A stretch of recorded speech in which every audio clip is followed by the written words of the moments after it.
नमस्ते बच्चों। कक्षा 9 विषय गणित और लेसन है 5वां, जीवन की मौलिक इकाई, मूलभूत इकाई कोशिका। तो इसके 2 भाग अपने कर चुके हैं। आगे का भाग अपने स्टार्ट करना था केंद्रक से। केंद्रक क्या है? अपने स्टार्टिंग में जो पढ़ा था आपको याद होगा कि जो प्याज की झिल्ली की अपनी जो अस्थायी स्लाइड बनाई थी, हमने क्या किया था, वो बना ली। अब क्या करें, इस पर अपने क्या करें, आयोडीन की बूंद डालें। तो यदि हम बिना आयोडीन के स्लाइड देखेंगे तो हमें क्या दिखाई देगा, और आयोडीन डाल के देखेंगे तो हमें क्या दिखाई देगा, दोनों में अंतर देखना है। तो क्या है कि कोशिका के जो विभिन्न भाग हैं वो रासायनिक संगठन के आधार पर विभिन्न रंगों से रंगे जाते हैं। कुछ क्षेत्र क्या होते हैं, अधिक गहरे रंग के प्रतीत होते हैं, और कुछ क्या होते हैं, कम होते हैं। कोशिका को रंगने के लिए हम आयोडीन विलयन के अतिरिक्त कोई और विलयन भी ले सकते हैं, जिससे वो अपने को मतलब वो अलग अलग दिखाई दे, कि वो कोशिका द्रव्य अलग दिखाई दे, केंद्रक अलग दिखाई दे। इसी को देखने के लिए अपने ये किया है।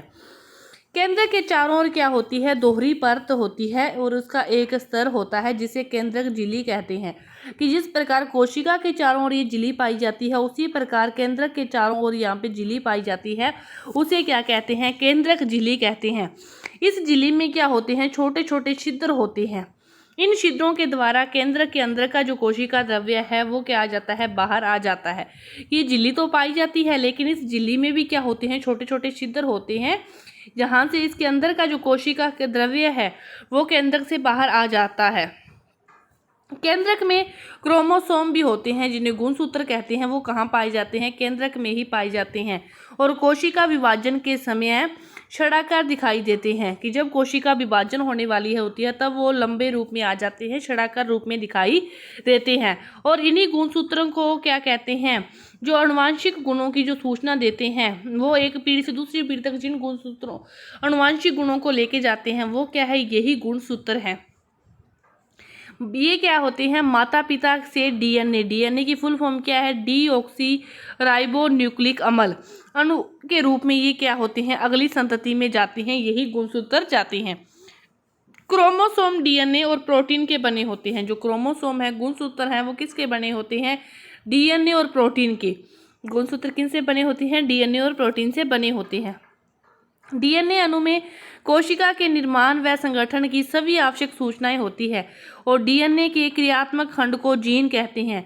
डीएनए के क्रियात्मक खंड को जीन कहते हैं। जो कोशिका विभाजित नहीं हो रही है उसमें यह डीएनए क्रोमेटिन पदार्थ के रूप में विद्यमान रहता है। जिसमें विभाजित नहीं होती उसमें यही क्या होता है, क्रोमेटिन पदार्थ के रूप में विद्यमान रहता है। और क्रोमेटिन पदार्थ धागे की तरह रचनाओं के एक जाल का पिंड होता है।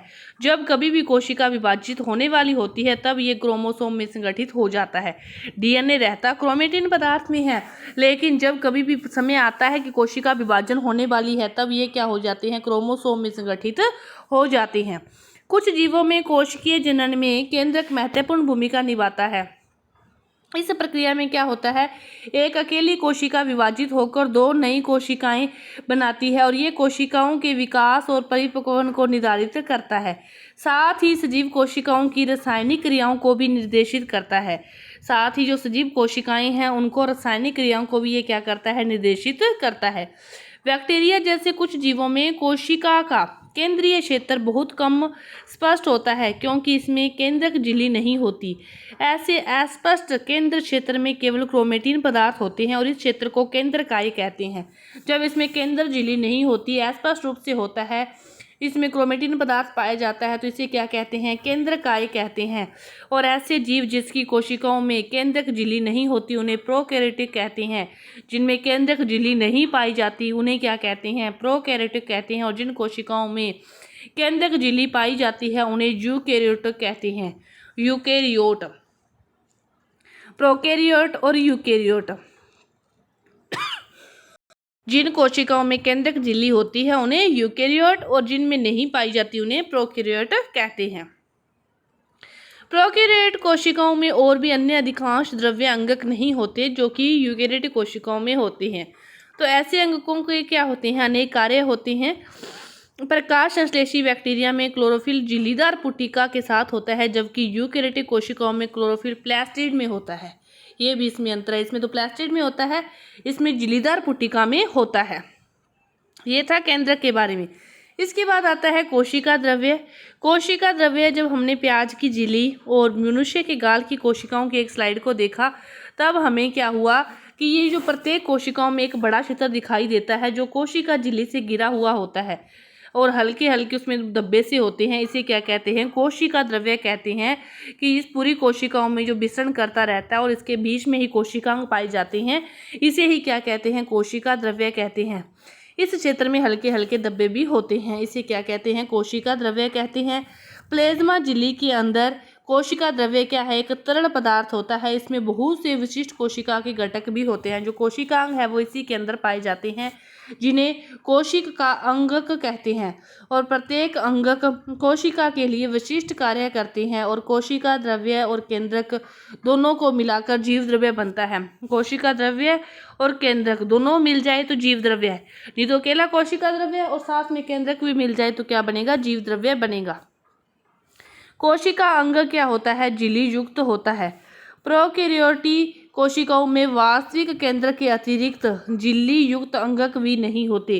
कि प्रोकैरियोटिक कोशिकाएं हैं, इसमें वास्तविक केंद्र के अतिरिक्त झिल्ली युक्त जो अंगक हैं वो भी नहीं होते, जबकि जो यूकैरियोटिक कोशिकाएं हैं इसमें झिल्ली युक्त अंगक भी पाए जाते हैं।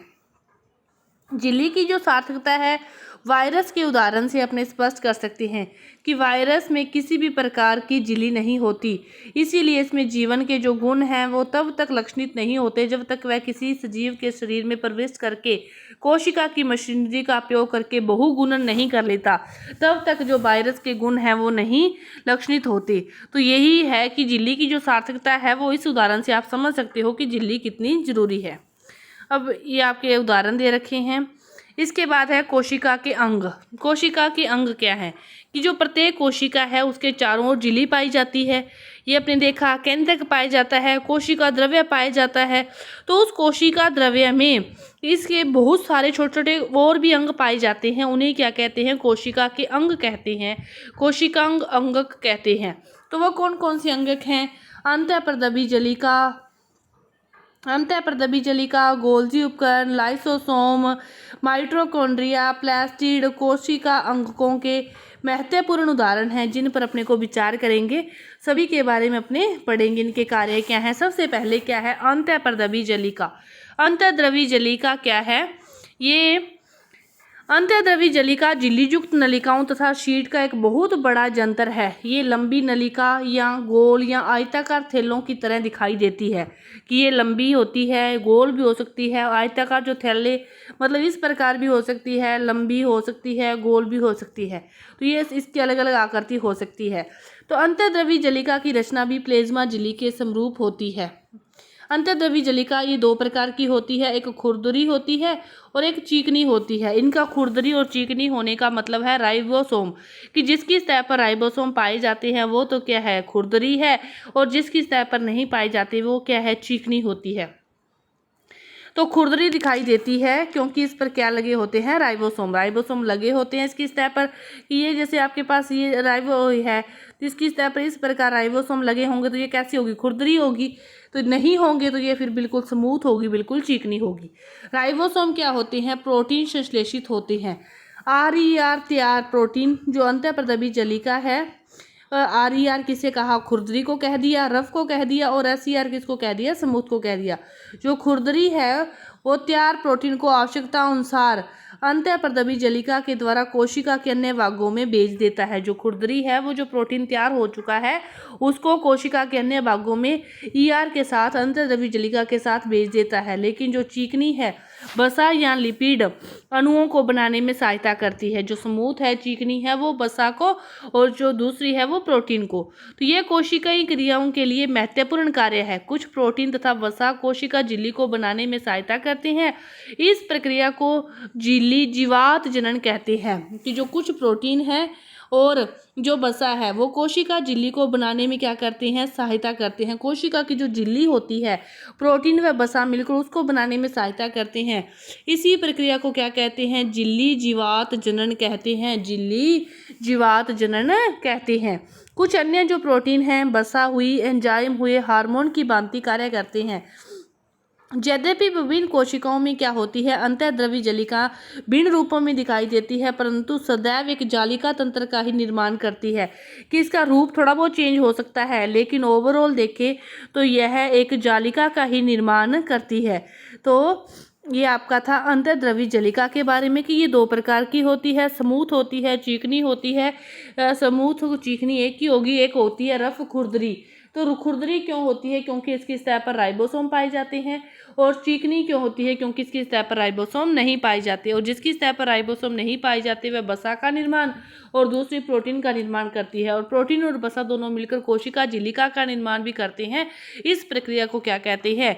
जीवात जनन भी कहते हैं। इसके बाद दूसरा जो कोशिका अंगक है वो कौन सा है? गोल्जी उपकरण। वो कौन सा है? गोल्जी उपकरण। कैमिलो गोल्जी के द्वारा एक वर्णित पुस्तक थी गोल्जी उपकरण झिल्ली युक्त चपटी पुटिकाओं का एक तंत्र है जो एक दूसरे के ऊपर समानांतर रूप से सजी रहती है। जो गोल्जी है एक दूसरे के ऊपर इस प्रकार समांतर रूप से ही सजी रहती है।